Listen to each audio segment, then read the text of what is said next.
Are you ready, kids? Aye, aye, Captain! I can't hear you. Assalamualaikum warahmatullahi wabarakatuh. Perkenalkan, nama saya Ifti Rahmatika, NIM 44014180046 dari Pendidikan Biologi Rombel 1 2018 Universitas Negeri Semarang.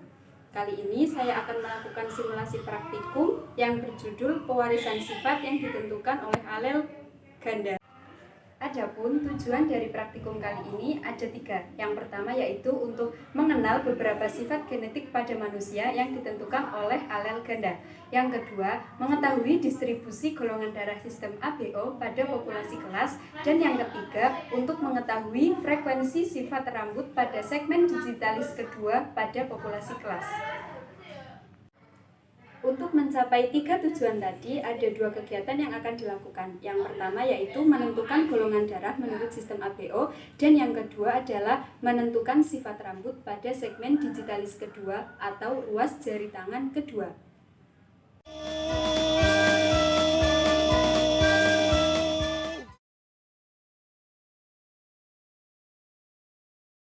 Untuk praktikum yang pertama yaitu menentukan golongan darah menurut sistem ABO.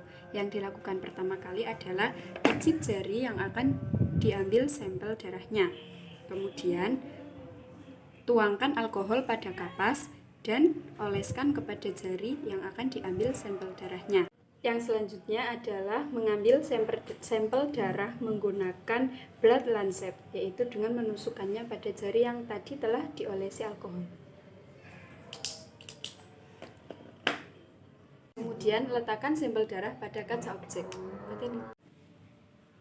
Setelah mendapatkan 3 sampel darah, kemudian tetesi dengan serum anti A, serum anti B, dan serum anti AB.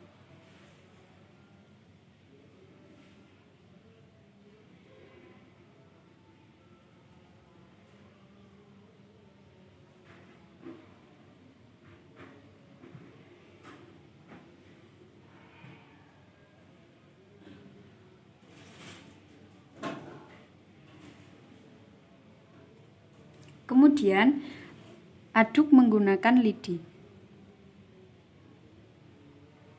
Jangan menggunakan lidi yang sama untuk mengaduk sampel darah yang lain.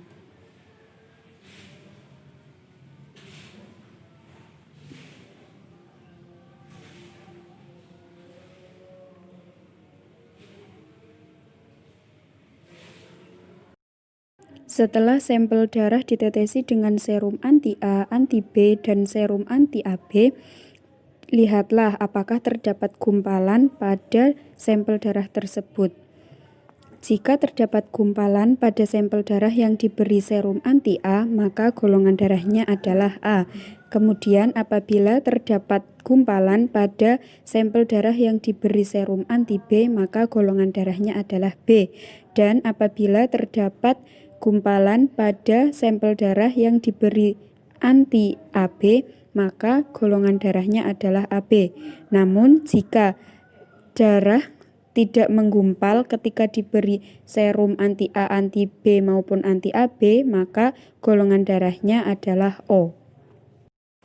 Setelah dilakukan pengolahan data, maka dapat diperoleh data bahwa presentase golongan darah A pada 24 orang probandus yaitu 29,16% dengan jumlah 7 anak bergolongan darah A. Pada golongan darah B presentasinya 25% yaitu dari 24 orang probandus yaitu 6 orang anak.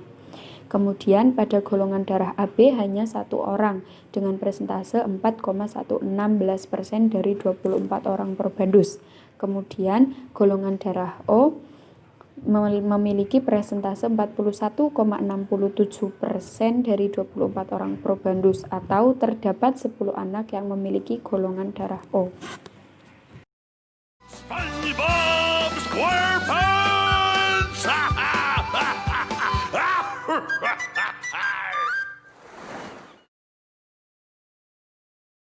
Untuk menentukan sifat rambut pada segmen digitalis kedua, dilakukan pengamatan pada segmen digitalis kedua tangan kanan maupun tangan kiri. Yang saya tunjuk ini merupakan segmen digitalis kedua, sedangkan ini merupakan segmen digitalis pertama.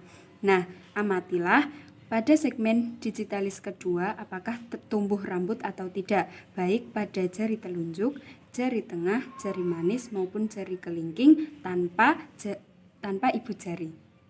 Timbulnya rambut pada segmen digitalis kedua jari-jari tangan manusia ditentukan oleh seri alel ganda berikut, yaitu H1, yaitu jika terdapat rambut pada semua jari kecuali ibu jari.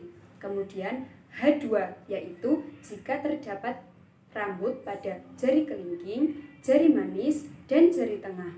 Kemudian H3, yaitu jika terdapat rambut pada jari manis dan jari tengah. Kemudian H4, jika terdapat rambut pada jari manis saja. Kemudian H5, jika pada kelima jari ini tidak terdapat rambut sama sekali.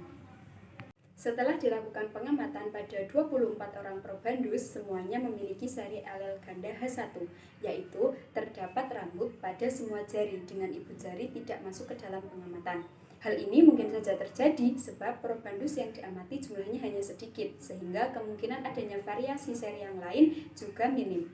Selain itu, seri alel ganda H1 juga merupakan seri alel ganda yang paling dominan, sehingga wajar saja apabila dari 24 orang probandus semuanya memiliki seri alel ganda H1.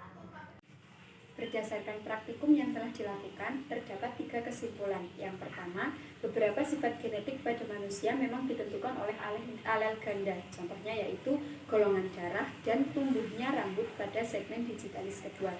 Kesimpulan yang kedua yaitu distribusi golongan darah pada populasi kelas paling banyak yaitu golongan darah O dan yang paling sedikit adalah golongan darah AB. Yang ketiga, distribusi frekuensi sifat rambut pada segmen digitalis kedua pada populasi kelas yaitu 100% memiliki alel H1. Sekian praktikum kali ini, sampai jumpa di praktikum berikutnya. Wassalamualaikum warahmatullahi wabarakatuh.